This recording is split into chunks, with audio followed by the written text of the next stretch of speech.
വിഷ്ണുശാലിനിയുടെ latest എപ്പിസോഡിൽ police സ്റ്റേഷനിൽ നിന്നും വരുന്ന രാഘവൻ നായരാണെങ്കിൽ നല്ല സ്പീഡിന് നടന്നങ്ങോട്ട് അകത്തേക്ക് കയറുകയാണ്. അന്നേരം പെട്ടെന്ന് തുറക്ക് എന്നൊക്കെ പറയുന്നുണ്ട് സത്യഭാമയോട്. അന്നേരം എന്തിനാ വെപ്രാളം കാണിക്കുന്നതെന്ന് പറയുമ്പോൾ നീ തുറക്ക് എന്ന് പറഞ്ഞിട്ട് സത്യഭാമ വാതിൽ അങ്ങോട്ട് തുറക്കുമ്പോൾ തന്നെ ഭാമയെ അങ്ങോട്ട് തള്ളി മാറ്റിയിട്ട് പെട്ടെന്ന് അകത്തേക്ക് കയറിപ്പോയി റൂമിൽ ചെന്നിട്ട് അലമാര തുറക്കുകയാണ്. എന്നിട്ട് സാധനങ്ങളൊക്കെ വലിച്ചു വാരിയിട്ട് പരിശോധിക്കുകയാണ്. അന്നേരം എന്താ രാഘവേട്ട എന്തായി നോക്കുന്നത് എന്താ ചോദിക്കുമ്പോൾ അതിവിടെയുണ്ട് ഇവിടെ എവിടെയുണ്ട് ഞാൻ കണ്ടതാണ്, പക്ഷെ എവിടെയാണെന്ന് എനിക്ക് അങ്ങോട്ട് ഓർമ്മ കിട്ടുന്നില്ല എന്നും പറഞ്ഞ് അതിൽ ഇരിക്കുന്ന തുണികൾ സാരികളും എല്ലാം അങ്ങോട്ട് വലിച്ചു വാരി ഇടുന്നുണ്ട്. അന്നേരം എന്താ വെപ്രാളം എന്ന് ചോദിക്കുമ്പോൾ ആ സ്വർണ്ണം ഇല്ലേ വിഷ്ണുവിൻ്റെ ഓട്ടോയിൽ നിന്നുള്ള സ്വർണം അതിവിടെ ഉണ്ട് ഞാൻ കണ്ടതാണ് എന്ന് പറയുമ്പോൾ നിങ്ങൾക്ക് എന്താ ഭ്രാന്താണോ ഇങ്ങനെയൊന്നും പിന്നെ കാണിക്കുന്ന എന്തിനാണ്, നിങ്ങൾക്ക് മറവി രോഗം മാത്രമല്ല എന്ന് പറഞ്ഞിട്ട് ഭാമ ആകെ അങ്ങോട്ട് ദേഷ്യപ്പെടുന്നുണ്ട്. ഈ സമയത്ത് പൊന്നി അവിടേക്ക് വരുന്നുണ്ട്. അന്നേരം പിന്നെ സത്യഭാമ പറയുന്നുണ്ട് മോനെ പിന്നെ പോലീസ് അറസ്റ്റ് ചെയ്ത് കൊണ്ടുപോയതിൽ വിഷമം കാണും, അതിപ്പോൾ എനിക്കും ഉണ്ട്, പക്ഷെ ഇങ്ങനെ ഭ്രാന്ത് കാണിക്കണോ,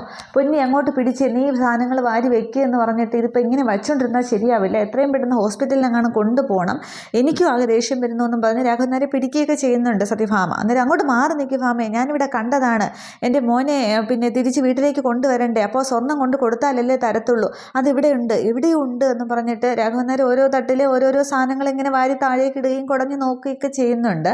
പക്ഷെ പൊന്നി ഇത് നന്നായിട്ട് ശ്രദ്ധിക്കുന്നുണ്ട്. അന്നേരം സത്യഭാമയാണെങ്കിൽ രാഘവൻ നായരെ അവിശ്വസിക്കുകയാണ്, പക്ഷെ പൊന്നി ചെറുതായിട്ട് വിശ്വസിക്കുന്നുണ്ട്. തുടർന്ന് പറയുകയാണ് സത്യാമ്മേ രാഘവൻ സാർ എന്താണെന്ന് വെച്ചാൽ ചെയ്തോട്ടെ തിരഞ്ഞോട്ടെ ഞാൻ അടുക്കി വെച്ചോളാം എന്ന് പറയുകയാണ്. അന്നേരം ഇതിപ്പോൾ ആകെ മനസ്സമാധാനക്കേടായല്ലോ, ഇങ്ങനെയുണ്ടോ ഭ്രാന്ത്, പൊന്നി ആ പിള്ളയെ വിളിച്ചിട്ട് കുന്നുംപുറത്തെ കാർത്തികേയ ക്ഷേത്രം എവിടെയാണെന്ന് വെച്ചാൽ തിരഞ്ഞ് കണ്ടുപിടിക്കുക, മുട്ടിലിഴഞ്ഞാണെങ്കിലും ഞാനത് ചെയ്തിരിക്കാം, വഴിപാട് ചെയ്യാം, എങ്കിലേ ഈ വീട്ടിൽ സമാധാനവും സ്വസ്ഥതയും ഉണ്ടാവുകയുള്ളൂ, എനിക്കിങ്ങനെ നടന്ന് തീ തിന്നാൻ വയ്യ എന്ന് പറഞ്ഞിട്ട് രാഘവൻ നായരെ നോക്കിയ ഭാമ ആകെ ദേഷ്യത്തിലാണ്. പക്ഷെ രാഘവൻ നായർ അങ്ങ് അന്വേഷിക്കുകയാണ്, ഇതെവിടെ ഉണ്ട് ഞാൻ കണ്ടതാണ് എന്നൊക്കെ ഇങ്ങനെ പറയുമ്പോൾ പൊന്നി ഇങ്ങനെ ശ്രദ്ധിക്കുകയും എല്ലായിടത്തും ഒക്കെ നോക്കുകയൊക്കെ ചെയ്യുന്നുണ്ട്. ഇതേസമയം അവിടെ കോടതിയിൽ വിഷ്ണുവിനാണെങ്കിൽ ജാമ്യം കിട്ടുന്നുണ്ട്. വിഷ്ണു നിരപരാധിയാണ് എന്നുള്ളത് അവിടെ തെളിയുന്നുണ്ട്. ചന്ദ്രബോസ് ആണെങ്കിൽ പുറത്തു നിന്ന് ഇങ്ങനെ ഫോൺ വിളിച്ചുകൊണ്ടിരിക്കുമ്പോൾ വിഷ്ണുവിനെയും കൂട്ടിക്കൊണ്ട് അകത്തു നിന്നും കോടതിക്കകത്തു നിന്നും വെളിയിലേക്ക് ശാലിനി ഇറങ്ങി വരുന്നുണ്ട്. അന്നേരം അനുപല്ലവിയും വക്കീലും ഒക്കെ കൂടെയുണ്ട്.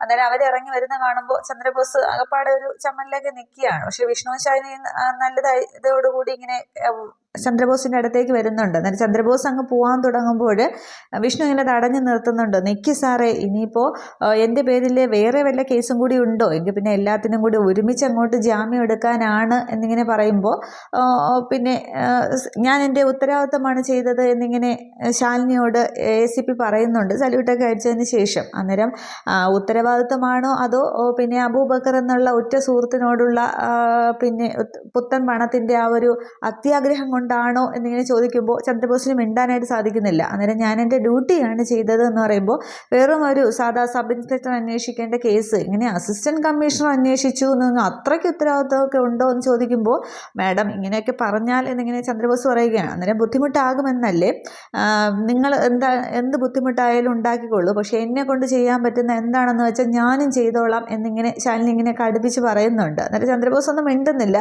തലവഞ്ചി നിൽക്കുന്നേ ഉള്ളൂ. തുടർന്നാണെങ്കിൽ ശാലിനി പറയുന്നുണ്ട്, അല്ല വിഷ്ണുവേട്ടാ നമുക്ക് വേണ്ടി കുറേയേറെ ഉപകാരങ്ങളൊക്കെ ചെയ്ത ആളല്ലേ, വിഷ്ണുവേട്ടൻ എന്തെങ്കിലും പറയാനുണ്ടോ എന്ന് ചോദിക്കുമ്പോൾ ചന്ദ്രബോസിനോട് വിഷ്ണു പറയുന്നുണ്ട്, എടോ ചന്ദ്രബോസേ താനാണെങ്കിൽ എന്നെ ഒരു ദിവസമെങ്കിലും ലോക്കപ്പിൽ കയറ്റാനായിട്ട് ഇങ്ങനെ നടക്കുന്ന ഇതുണ്ടല്ലോ, അത് ഇനി മതിയാക്കുന്നതാണ് നല്ലത്, ഞാനിപ്പോൾ തികച്ചും നിരപരാധിയാണ്, എൻ്റെ മേലിൽ യാതൊരു കുറ്റമില്ല എന്ന് തെളിഞ്ഞിട്ടുണ്ട്, പിന്നെ ആ സ്വർണം അതിൻ്റെ കേസ് അതിനെതിരെയാണെങ്കിൽ എൻ്റെ ഇതിൽ ഒരു തെളിവുമില്ല, ഇനിയിപ്പോൾ തെളിവുണ്ടാക്കിക്കൊണ്ട് വന്നാലും പിന്നെ ഞാൻ ഇതൊക്കെ അങ്ങ് തൻ്റെ യൂണിഫോമും തലയിരിക്കുന്ന തൊപ്പിയുടെ മഹാത്മ്യമൊക്കെ ഞാനങ്ങോട്ട് മറക്കും, ഇനി മേല എൻ്റെ വീട്ടിൽ കയറി എൻ്റെ അച്ഛനെയും അമ്മയും തെറിവിളിക്കാനോ എന്തെങ്കിലും ശ്രമിച്ചാൽ എൻ്റെ കയ്യിൽ നിന്ന് നല്ലത് വാങ്ങിക്കും എന്നിങ്ങനെ വിഷ്ണു കടുപ്പിച്ച് പറയുമ്പോൾ ഭീഷണിയാണോടാ എന്ന് ചോദിക്കുക. അന്നേരം സാറിനത് ഏത് തരത്തിൽ വേണമെങ്കിലും എടുക്കാം, പിന്നെ എന്നെ പൂട്ടാനായിട്ടുള്ള തൻ്റെ നടപ്പുണ്ടല്ലോ അത് ഈ പട്ടിയുടെ വായിൽ ഇറച്ചി കഷ്ണം കണ്ടിട്ട് പൂച്ച ഇരുന്ന് നോക്കുന്നത് പോലെയാണ്, ആ ഒരവസ്ഥയാണ് തൻ്റേതും, പൂച്ചയ്ക്കിട്ട് ഇറച്ചി കഷ്ണം കിട്ടത്തുമില്ല, നല്ല മുട്ടം പണി പട്ടിയുടെ നിന്ന് കിട്ടുകയും ചെയ്യും എന്നിങ്ങനെ പറഞ്ഞ്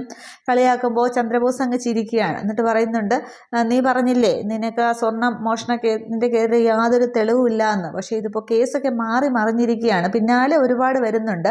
ഇതിപ്പോൾ ആത്മഹത്യാ പ്രേരണ കുറ്റമാണ് നിന്റെ തലയിലേക്ക് വരാൻ പോകുന്നത്. നീ കാരണം വിവാഹം മുടങ്ങിയ ആ കുട്ടിയില്ലേ, അതിപ്പോൾ ആത്മഹത്യക്ക് ശ്രമിച്ച് ഹോസ്പിറ്റലിലാണ് എന്നിങ്ങനെ പറയുമ്പോൾ വിഷ്ണുവും ശാലിനി അന്നേരമാണ് അതറിയുന്നത്. അവരിങ്ങനെ ചന്ദ്രബോസിനെ തന്നെ ശ്രദ്ധിക്കുമ്പോൾ അത്രയും നേരം ഉണ്ടായിരുന്ന ആ ഭാവവ്യത്യാസമൊക്കെ ശാലിനിയും വിഷ്ണുവിലും മാറുന്നുണ്ട്. എന്നിട്ട് ചന്ദ്രബോസിനാണ് കുറച്ചുകൂടി മുൻതൂക്കം വന്ന് സംസാരിക്കുന്നുണ്ട്.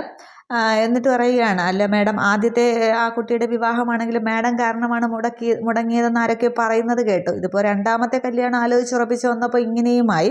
പിന്നെ ചൊവ്വാദോഷവും ഒക്കെ ഉള്ള കുട്ടിയല്ലേ. പിന്നെ ആ കേസ് എങ്ങനെ ആ പെൺകുട്ടിക്ക് ഹോസ്പിറ്റലിൽ കിടക്കുന്ന കുട്ടിക്ക് എന്തെങ്കിലും സംഭവിച്ചാലും മരണപ്പെട്ടു പോയാലൊക്കെ കേസ് എങ്ങനെ വഴിക്ക് പോകുമെന്നൊന്നും പറയാനും പറ്റില്ലല്ലോ.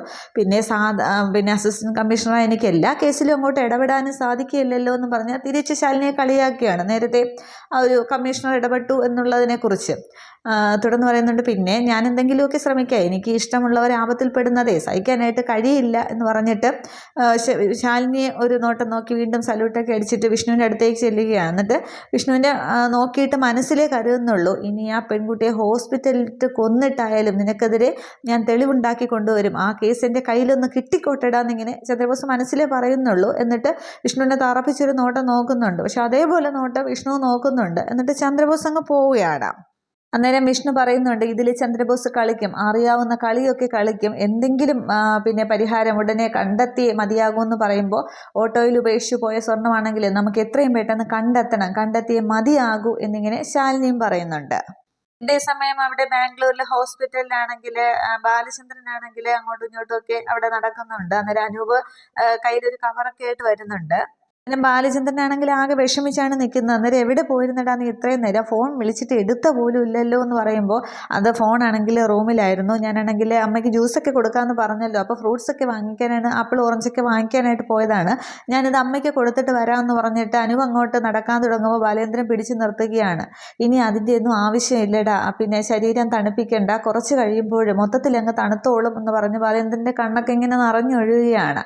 അന്നേരം എന്താ അമ്മയ്ക്ക് എന്തെങ്കിലും എന്ന് ചോദിക്കുമ്പോൾ അമ്മയ്ക്ക് ഇനി ഇതിൽ കൂടുതലൊന്നും വരാനില്ല എന്ന് പറഞ്ഞിട്ട് ചേച്ചി പോയടാ എന്നിങ്ങനെ അങ്ങ് ബാലേന്ദ്രൻ പറയുകയാണ്. അന്നേരം ബാലേന്ദ്രൻ അങ്ങ് അറിയുന്നുണ്ട്. അത് കേട്ട് അനൂപും അങ്ങ് ഷോക്കായിട്ട് അമ്മയെ എന്ന് വിളിച്ചുകൊണ്ട് അങ്ങോട്ടത്തേക്ക് പോകാൻ തുടങ്ങുകയാണ്. അന്നേരം ഇനി അങ്ങോട്ടത്തേക്ക് പോകണ്ട, ചേച്ചി പോയി, ആരെയും വിഷമിപ്പിക്കേണ്ട എന്നൊരു തീരുമാനം ചേച്ചി സ്വയം എടുത്തു, അല്ലെങ്കിൽ പണ്ടേ അങ്ങനെയാണല്ലോ എന്ന് പറഞ്ഞിട്ട് അനൂപിനെ അങ്ങ് ആശ്വസിപ്പിക്കുന്നുണ്ട്. അന്നേരം അനൂപ് അങ്ങ് പൊട്ടിക്കരയുകയാണ്. അന്നേരം അമ്മയാണെങ്കിൽ അമ്മയ്ക്ക് എന്നും ഞാൻ സങ്കടങ്ങളെ കൊടുത്തിട്ടുള്ളൂ എന്ന് പറഞ്ഞിട്ട് എൻ്റെ അമ്മ എന്ന് പറഞ്ഞിട്ട് അനൂപ് അങ്ങ് കരയുകയാണ്.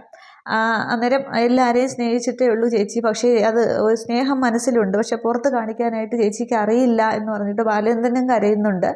അനൂപിൻ്റെ ഒരു സങ്കടം കണ്ടിട്ട് ബാലേന്ദ്രനെ ആശ്വസിപ്പിച്ച് രണ്ടുപേരും കരയുകയാണ്. അന്നേരം സങ്കട സീൻ തന്നെയാണത്, നന്നായിട്ട് തകർത്ത് അഭിനയിക്കുകയാണ് അവിടെ അനൂപും ബാലേന്ദ്രനും ഒക്കെ. അന്നേരം നീ ഒരു മകൻ എന്ന നിലയിൽ നീ ചേച്ചിയുടെ ചടങ്ങുകളൊക്കെ ചെയ്യണം, ആത്മാവിന് മോക്ഷം ലഭിക്കണം, അതേ നിനക്ക് ഇനി ചേച്ചിക്ക് വേണ്ടി ചെയ്യാനുള്ളൂ എന്ന് പറഞ്ഞിട്ട് അത് നമുക്ക് ഭംഗിയായിട്ട് ചെയ്യാം എന്ന് പറഞ്ഞിട്ട് അനുവിൻ്റെ തലയിലേക്ക് ഇങ്ങനെ തലോടിയിരുന്ന് കരയുന്ന അനുവിനെ ബാലേന്ദ്രനെ ആശ്വസിപ്പിക്കുകയാണ്. പക്ഷെ ബാലേന്ദ്രന് സങ്കടം പിടിച്ചു നിർത്താനായിട്ട് കഴിയുന്നില്ല, ബാലേന്ദ്രനും അങ്ങ് കരയുകയാണ്.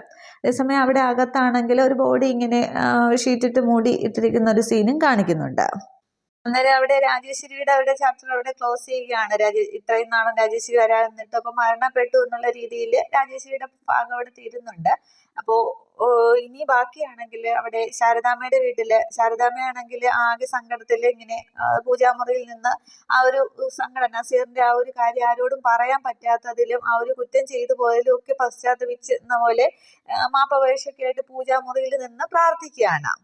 ഒരു വടിയെടുത്ത് പോലും ഒരാളെയും ഞാൻ തല്ലിയിട്ടില്ല, പക്ഷേ എൻ്റെ ഈ കൈ കൊണ്ട് തല്ലിയപ്പോഴാണോ ആ പയ്യനാണെങ്കിൽ കാല് തെറ്റി വീണ് മരണപ്പെട്ടത്, മരണത്തിന് ഞാൻ ഉത്തരവാദിയായിരിക്കുന്നു, ഇത്രയും വലിയ രഹസ്യമൊന്നും എൻ്റെ ഉള്ളിൽ നിൽക്കില്ല, അത്രയ്ക്കുള്ള ഇതൊന്നും എനിക്കില്ല, ഒരുവിധം എന്നെ പിടിച്ചു നിൽക്കാനായിട്ട് എന്നെ ഒരു ശക്തി തരണേ എന്നൊക്കെ പറഞ്ഞ് ഇങ്ങനെ കരഞ്ഞ് പ്രാർത്ഥിച്ചുകൊണ്ടിരിക്കുമ്പോൾ ഗോപാലകൃഷ്ണൻ ഇങ്ങനെ അതുവഴി വരുന്നുണ്ട്. അന്നേരം ഇത് കേൾക്കുന്നുണ്ട് ഗോപാലകൃഷ്ണനാണെങ്കിൽ.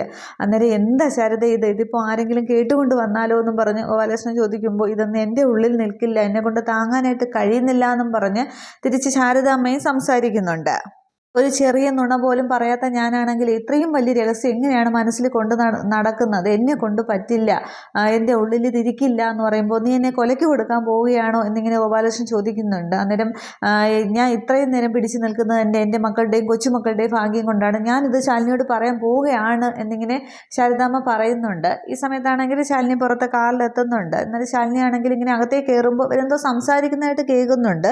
പക്ഷെ ശാരദാമ്മ ഇങ്ങനെ പറഞ്ഞ് പെട്ടെന്ന് തിരിഞ്ഞു നോക്കുമ്പോൾ ശാലിനിയെ കാണുകയാണ്. അന്നേരം പിന്നെ എന്തോ കാര്യമായിട്ടുള്ള സംസാരമായിരുന്നല്ലോ, എന്നെ കണ്ടപ്പോൾ എന്താ നിർത്തിയത്, അതും പൂജാമുറിയിൽ, എന്താ അമ്മേ കാര്യം എന്നിങ്ങനെ ശാലിനി ചോദിക്കുമ്പോൾ അത് മോളെ എന്നും പറഞ്ഞ് ഇങ്ങനെ ശാരദാമ്മ പറയാൻ വരികയാണ്. ശാരദാമ്മയ്ക്ക് ആകെപ്പാടെ ഒരു ടെൻഷൻ. അന്നേരം ഗോപാലകൃഷ്ണൻ പെട്ടെന്ന് വിഷയം മാറ്റുന്നുണ്ട്.